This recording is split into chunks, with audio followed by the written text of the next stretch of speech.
ఈ స్వాతంత్ర్యము అనుగ్రహించి క్రీస్తు మనలను స్వతంత్రులనుగా చేసి ఉన్నాడు.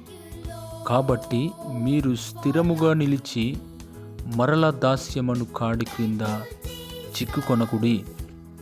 క్రీస్తు మనలను స్వతంత్రులుగా చేసి ఉన్నాడు. మనలను స్వతంత్రులుగా చేయడానికే యేసుక్రీస్తు ఈ లోకానికి వచ్చారు.